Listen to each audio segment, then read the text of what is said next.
Good morning, everyone. I'm glad to be here today with you and grateful to Dr. Virga for his kind invitation to come and speak with you. My name is Pilvikki Absetz. I'm a psychologist by background. I did my doctorate degree evaluating the psychological impact of cancer screening some 20 years ago. I've understood that many of you have experience with cancer, either personally or through a family member. And I shared the latter with you. I've learned that every person has their unique way of reacting to the illness experience. Another thing we share is interest to healthy lifestyle and how to achieve it. After my doctorate degree, I've studied behavior change and developed programs to support lifestyle change and self-management of chronic diseases, both in Finland, where I live, and in other countries.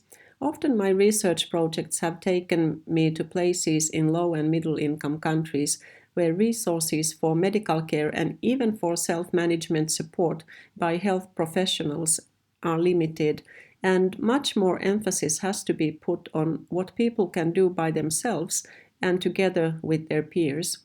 Also today, when I talk about the easier way to lifestyle change, my focus is on what we can do ourselves for our health and well-being. I think this is especially timely now when, due to the pandemic, we all face many challenges. For some of us, the virus itself is threatening.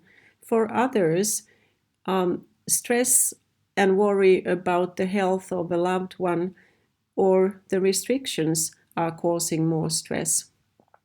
Maybe we feel that we are not free to do the things we would otherwise be doing, and it's harder to lead a healthy lifestyle when you do not have access to gym, you have to rethink shopping and how to feed your family, and you might be isolated from your friends and family. On top of it, some of us might be facing financial problems. Before I start my presentation, I want to set the stage. As I said, I'm based in Helsinki, which is the capital city of Finland, which is one of the Nordic countries, squeezed between Russia and Sweden. I have to introduce my two companions here today. They are my dogs, Nilo and Peppi. You might hear them walking around and even barking during the live discussion session after the talk. I want to apologize for that already now. This picture I took on our evening walk a couple of days ago. At 9 o'clock, the sun was about to set and made the forest look enchanted. If you ever come to Finland, come in the early summer. In this talk, I will address the following issues. First, what do we mean when we talk about lifestyle change, and how big does the change have to be to count as a real change? Then we'll talk about theories of change with the idea that everyone has their own theories, although often we don't even recognize them. I believe it's important to identify our implicit theories and see if they actually fit with our realities and whether they can support us or not. And then, if necessary, change the theory for a better one. I will present a theory that I've found useful, which entails identifying existing healthy behaviors and using those as building blocks for change. One of my favorite topics is changes that do not require huge motivation and effort, and that can still become long-lasting. This is also one of the most important parts of my talk. I will then revisit the question of big change, because that is when motivation especially needs to be discussed. While I think the role of motivation is overrated in change, I do acknowledge that sometimes it is needed and there are ways to boost it, so we'll discuss those. Lastly, I hope to wrap up the talk with some practical take-home messages that will help and support you in leading healthier and happier lives during and after the pandemic. So when I say lifestyle and lifestyle change, I want you to think about what it means to you. For many of us, it's about opposites. There's the bad, unhealthy lifestyle that we need to change. It's the fast food with fat, salt, and sugar. We should stop eating what we are eating, and we should do it all now. And we should start with the completely new kind of diet that changes all our habits from shopping to cooking to preferences in taste, smell, and texture. Not to mention how the food looks.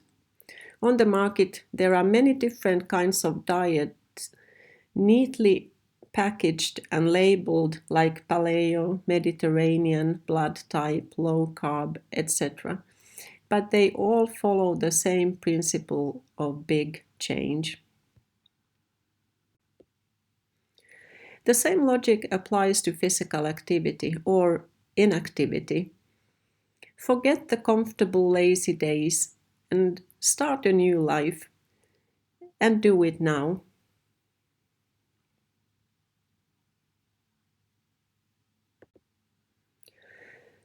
For many of us, lifestyle change means really, really big changes.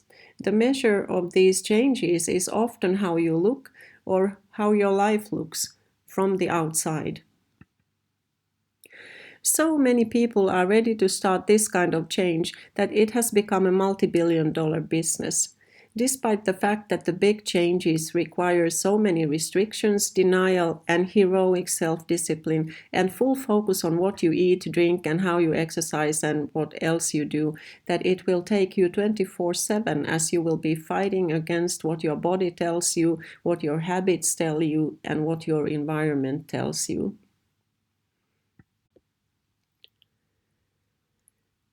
And still, most of us fail in this type of change. This is from a study a couple of years back when researchers followed 14 out of the 16 contestants of the Biggest Loser show. And what they found was that not only did most of them regain what they had lost, but managing their weight had become much more difficult as their metabolic rate has slowed down significantly during the competition. Of course, the industry was not happy about the findings, and this study has been severely criticized.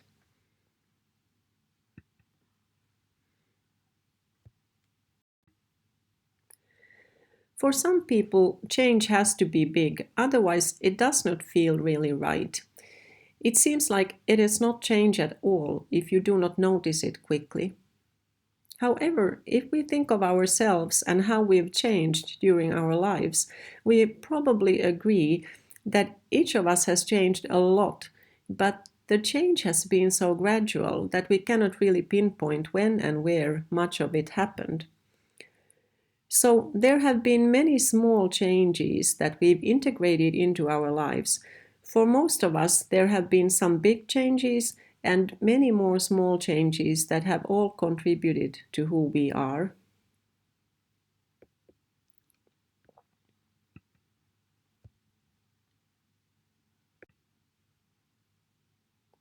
Now, let's take our first poll. So, I want to ask you, what is your personal measure for lifestyle change? Is it a major change, such as losing a lot of weight or practicing for a marathon? Or is it taking up a new diet or exercise routine? Or do even small daily behavior changes that have become habitual count as change for you?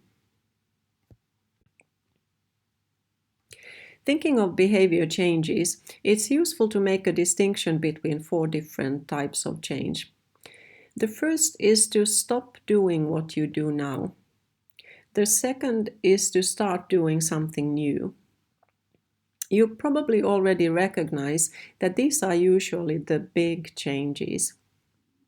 The third type is a more moderate version of the stop, and it is to do less what you are doing now. And the last one you might already guess. Yes, it's doing more of what you are already doing now or have done before. When I say less or more, I mean in terms of how frequently or how much you do it. And these types of changes are typically much smaller. Another feature of these four types is whether they look at changes as negative, meaning reducing something, or positive, meaning adding something. I bet you can already now see what I'm suggesting when I'm talking about an easier way to change. Let's talk about our theories of lifestyle change a bit. I've worked a lot with healthcare professionals who counsel their patients in making lifestyle changes, and I've found that across the world, many of them use what I call a medical model or an expert script. This is a very straightforward model where the patient or client comes to the appointment, the expert diagnoses the problem and provides the solution. The blue rectangle depicts the space where all this happens, which is the clean and controlled environment of the doctor's office or appointment room that does not have any of the noise, hassle, and distractions of the patient's everyday life. When this model is utilized for lifestyle counseling, it proposes that by providing reliable, often novel information, the expert will increase knowledge and awareness and change the patient's attitudes, which will then result in behavior change. It's an implicit model, meaning that many professionals are not aware of using it, and many patients also have learned to accept it without much conscious thinking. The medical model makes us see the glass half empty.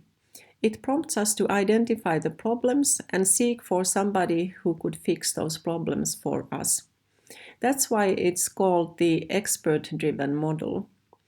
When applied to lifestyle change and self-management of disease, it can be outright dangerous because it makes, at best, it makes us compliant, but at its worst, it makes us helpless and hopeless. So let's look at some alternative models. This is my model of teetering. It proposes that change is not straightforward, but rather teetering from some kind of awakening to trying things and maintaining if lucky, but often relapsing, and making these circles along the way, sometimes stopping completely. In teetering, serendipity plays an important role because sometimes teetering leads to randomly finding an opportunity to do something that will lead to an experience that is evaluated based on the resulting feeling and then repeated if the feeling is positive and the opportunity arises again. The green dotty rectangle depicts an environment that is messy and noisy and full of distractions. It's the so-called real life. In this model, the underlying principles of change follow the COM-B model by Professor Susan Mickey and her colleagues. They borrowed from the criminal law, saying that you cannot convict a person unless she's had the capability, the opportunity, and the motivation to commit the crime. The same with behavior. All three are needed. Although the less conscious effort the behavior demands, the weaker the role of motivation and capability. When the teetering model is combined with the idea that the glass is half full, it becomes a powerful way to drive change.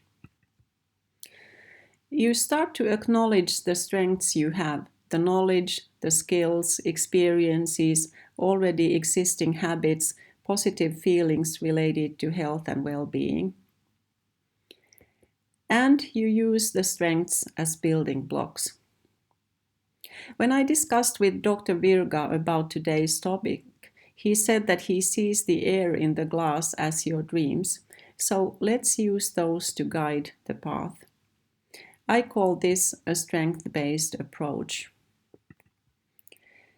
In the strength-based approach, you feel self-determined, capable, and full of hope. During the last couple of years, the field of positive psychology has started to accumulate research on the impact of positive affect on lifestyle change and really supported the idea that making people feel bad is not the best way to support change. This research has also unraveled some of the mechanisms of the positive affective processes that underlie change and help you to reach higher.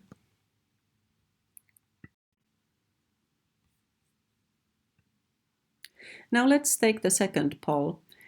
So, what is your primary feeling regarding lifestyle change? Is it neutral, or is it hopeless, or is it being hopeful?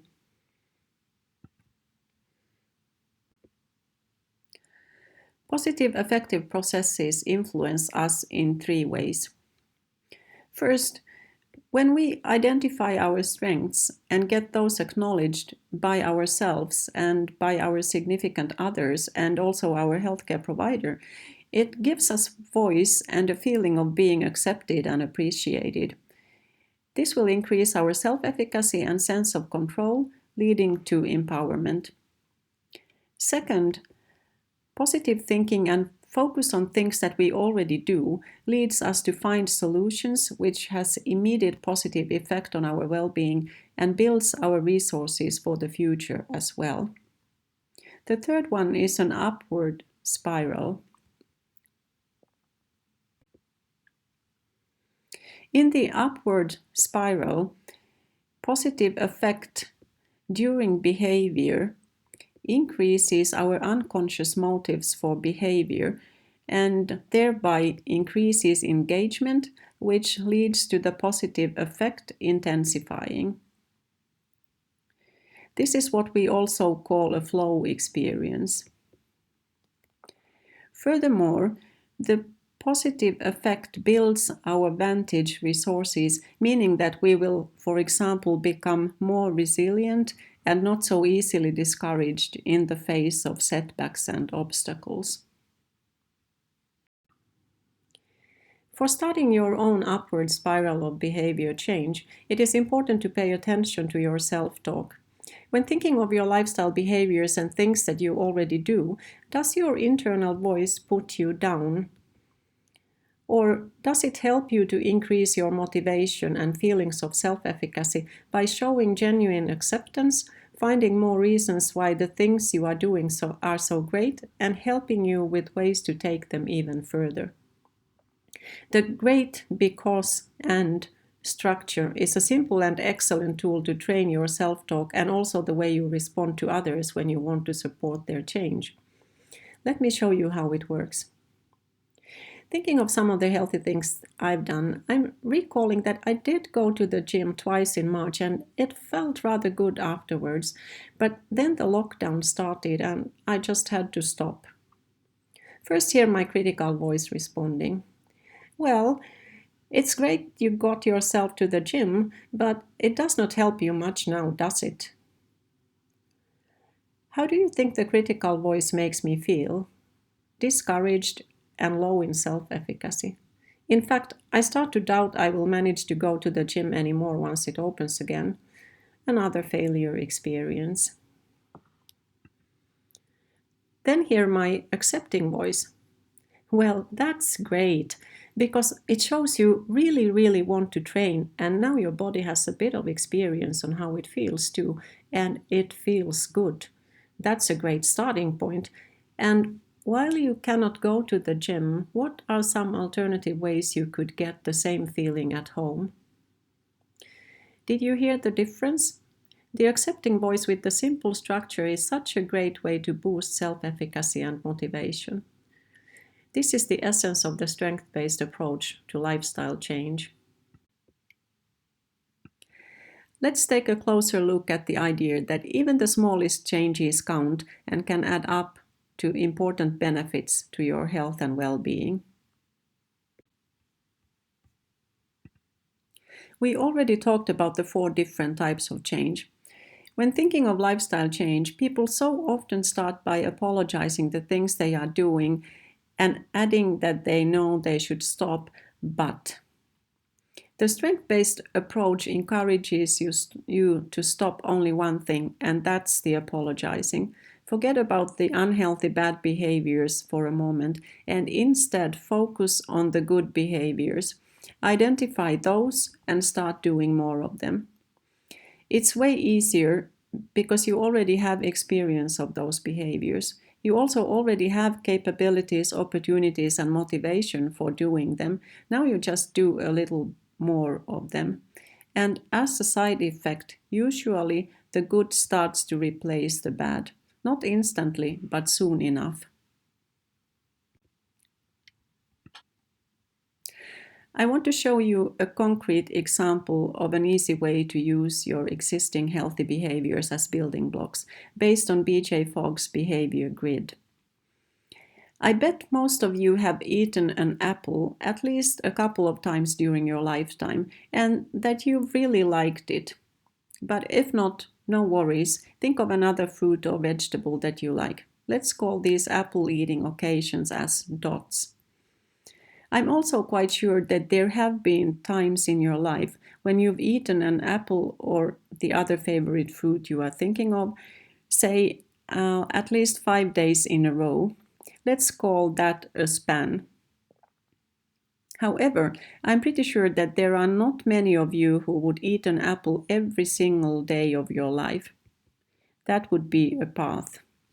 Identifying your dots and creating spans and parts out of them is a very powerful, easy way to make changes.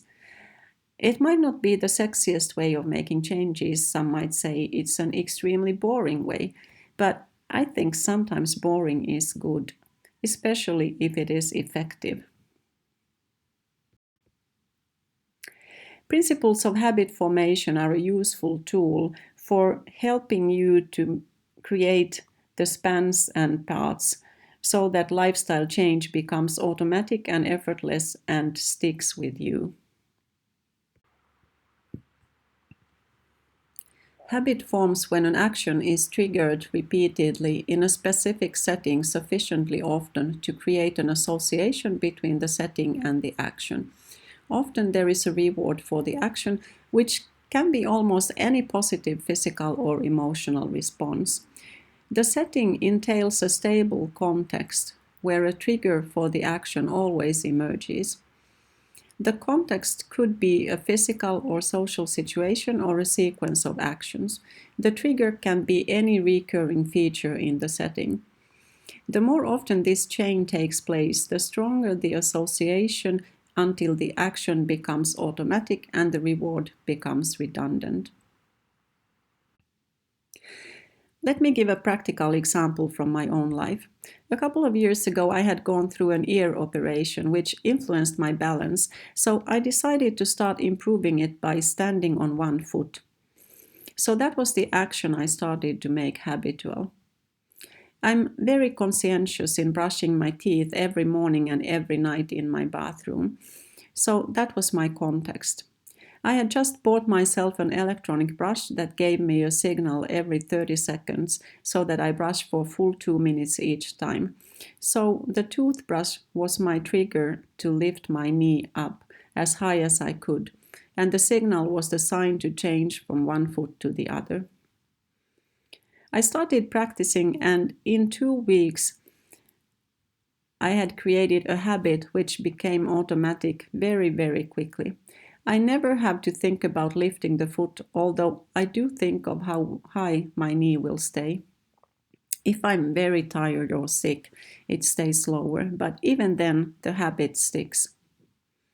My immediate reward was feeling happy about how I could take double benefit of the time I spent brushing my teeth and how easy and effortless the whole thing was.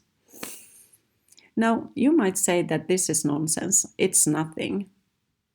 But think about it. 2 minutes every morning and 2 minutes every night means 4 minutes per day and 28 minutes per week, more than 1400 minutes and 24 hours per year. And all extra without any effort. On top of it, I realized that the low back pains I had been suffering from had almost entirely disappeared after the first year.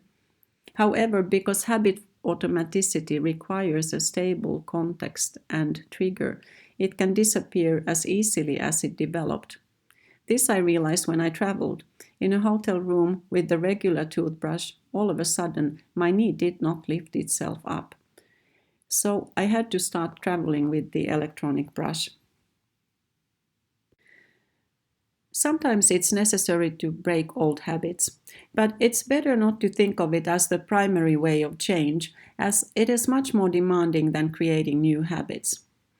First, you have to identify the setting and the trigger causing the action that you want to get rid of. To break the chain, most of us will try to resist the trigger. However, this requires a lot of willpower, and willpower is vulnerable. So let's put this strategy into brackets. Another and a better way is to utilize the habit formation principles and think about a better alternative for the action. For example, craving for sweets during the afternoon coffee break might be a sign of low blood glucose. A sandwich might actually be a really effective replacement for chocolate, as it will bring a more long-lasting feeling of satiety, which is the reward in this chain. So instead of trying to stop eating chocolate, start eating a sandwich. If you still need chocolate, take it, but I'm pretty sure that your servings of chocolate will get smaller, and on many days you find that you won't even need it. The third way to break a habit is to change the context so that the trigger stops emerging, and so will the action as well. Many big life changes will bring about habit changes that seem surprisingly easy. Often this is because the underlying chains of context-specific trigger, action, and reward are not there anymore. I doubt that many of us would make major life changes thinking that it would help changing habits, but when these life changes happen, it's a good opportunity to think about what kinds of new habits you want to create. Perhaps the easiest way to break a habit is to modify the environment in small ways. For example, get rid of TV remote control if you want to get up from the couch more often. Leave the serving dishes in the kitchen if you want to stop taking second servings. In this way, you can nudge yourself to healthier behaviors. Often, it's useful to think carefully about what you want to change and the reasons behind it, because that will help you find the ways that best fit with what is important to you. So some of you might be thinking that maybe you should spend less time on your screen. That's a common thing many of us feel guilty about.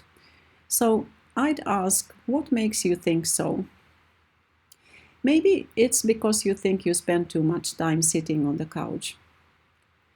Maybe it's because you are afraid that you are neglecting your family members. Maybe you think spending time with your friends is not nice anymore when everyone is interacting more with their screen than each other.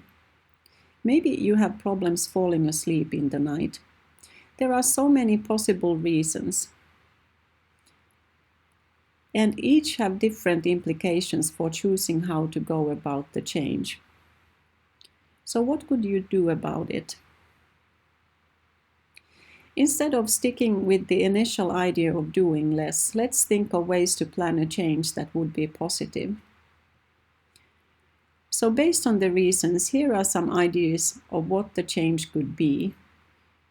You see that there are many different ways, and these are just a couple of possible options.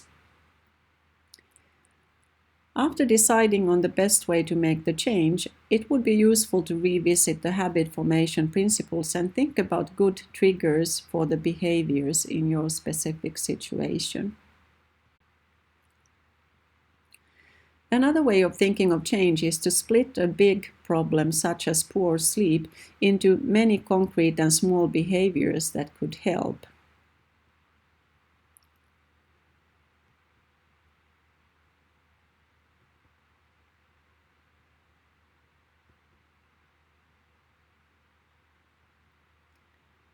Some of these are already formulated in such a way that there is a specific context and even a trigger.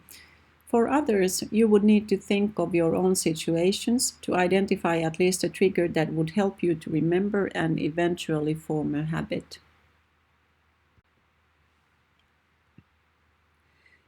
Let's go back to the big changes because sometimes you want to or need to make those as well. The bigger the changes, the more they require capabilities, opportunities from a supportive environment, and motivation. The type of motivation matters. This model of controlled versus autonomous motivation comes from the self-determination theory by Ryan and Dici. The drivers of behavior are changing when you move from controlled to autonomous motivation. While you could be heavily motivated by punishment or reward, the motivation would not last unless the incentives are in place and sufficient. The more you move towards the right and the green color, the more sustainable the motivation becomes. So, in that sense, autonomous motivation is better than controlled. We human beings are different in that some of us tend to seek more activities with autonomous motivation, while others rely more on controlled motivation. But more than individual differences, there are differences based on behaviors. Some behaviors we only do if there is an external must, others because we want and enjoy doing them. Also, there are situations where our behavior is heavily externally controlled by parents, teachers, coaches, bosses. But it's important to remember that to make any behavior sustainable, it is crucial to help build more autonomous motivation. A personal trainer once told me that it takes 3 years for her to help a sedentary client to develop intrinsic motivation for regular exercise at the gym, which is a big change. As a parent, when teaching my children important life skills, I started by controlling their behavior with sanctions such as you can't go out with your friends unless your room is clean, and rewards such as you will get 50 cents for emptying the dishwasher. Gradually relying more on social approval, like, wow, I was so happy when I saw that you had loaded the dishwasher, to recognizing that with all the responsibilities they were taking and showing adult behavior, I could trust them with more freedom, which they appreciated, as an instrument to other goals. To finally the day when my youngest told she had vacuumed the house because she enjoyed the house being clean. Wow, that was a big victory, but the process took quite some time. What does it take to build autonomous motivation? This is the basic psychological needs theory from the self-determination theory. These three basic psychological needs, relatedness, perceived competence or self-efficacy, and autonomy, are the foundation of autonomous motivation.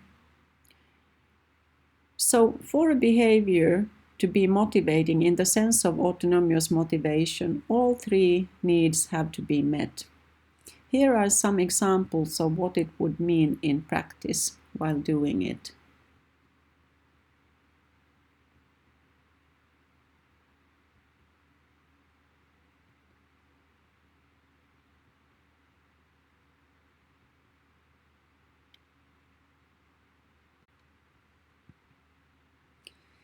Capability was another important factor that is needed, especially for the big change.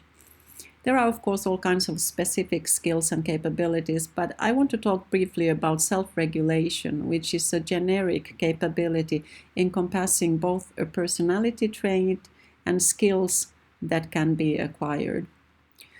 First, it's about our ability to control reactions to impulses. Often we refer to this as willpower. This is the hot emotional part of self-regulation.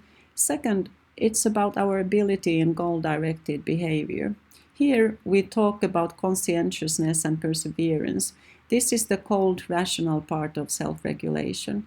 Both parts are important when making lifestyle changes. The bigger the change, the more planning and perseverance you need. The more the change means restrictions and self-discipline in the face of temptations, the more willpower and ability to control your reactions you will need.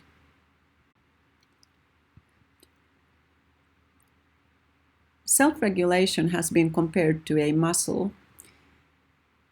It's needed in so many things that we do.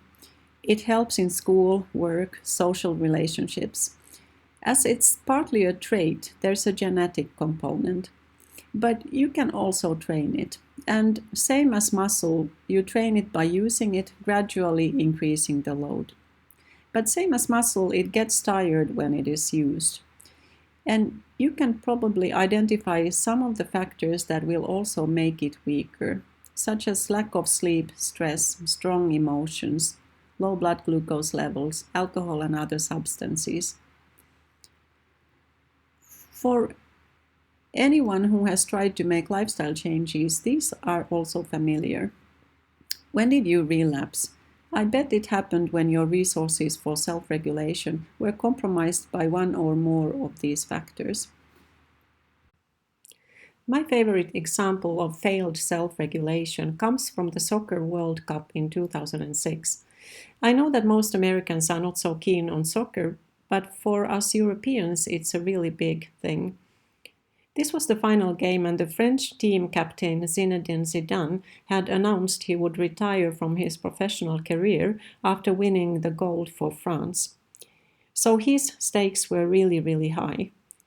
He was also injured during the game, so he must have been in great pain. In the final moment, an Italian opponent said something to insult him so badly that his self-regulation failed completely. And the pictures show what happened. With the famous headbutt and a red card taking Zidane off the field and Italy winning the game.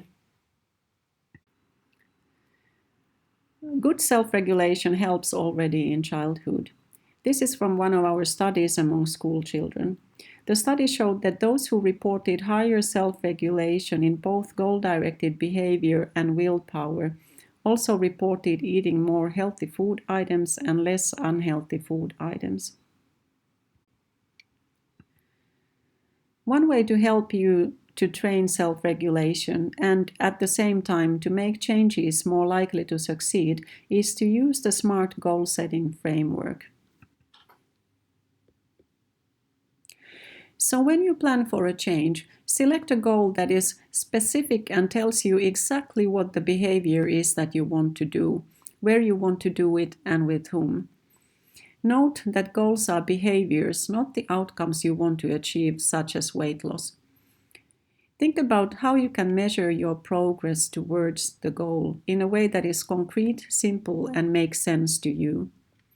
Make sure your goal is achievable. If your self-efficacy is high, you can aim higher. If you can only succeed in optimal conditions, you probably need to reconsider the goal. Is your goal relevant to you?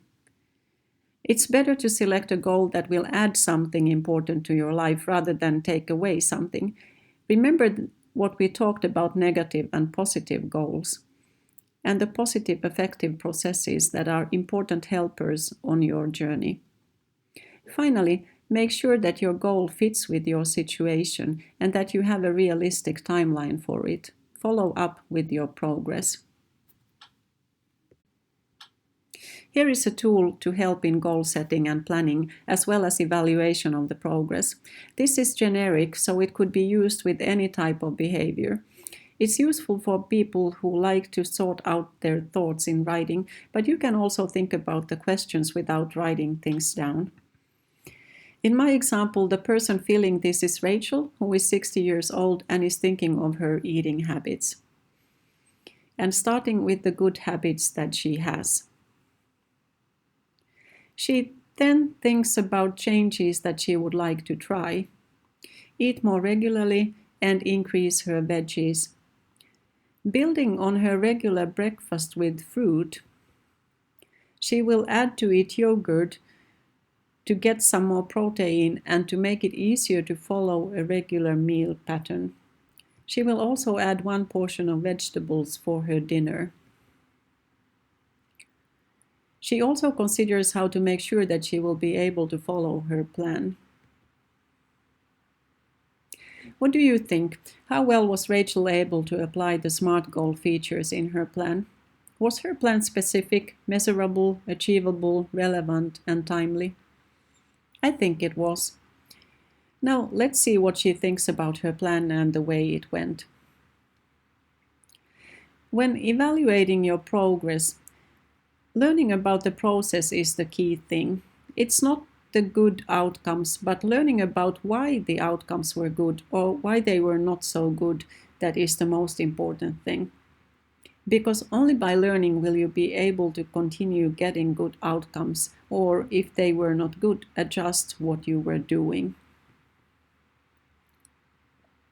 Well, Rachel did learn about the process and she also experienced good outcomes.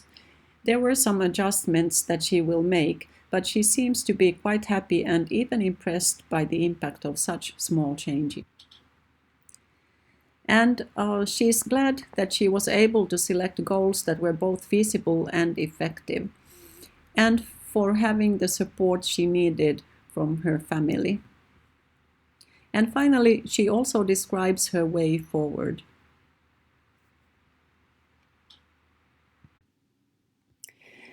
I want to finish this talk with some of my key messages.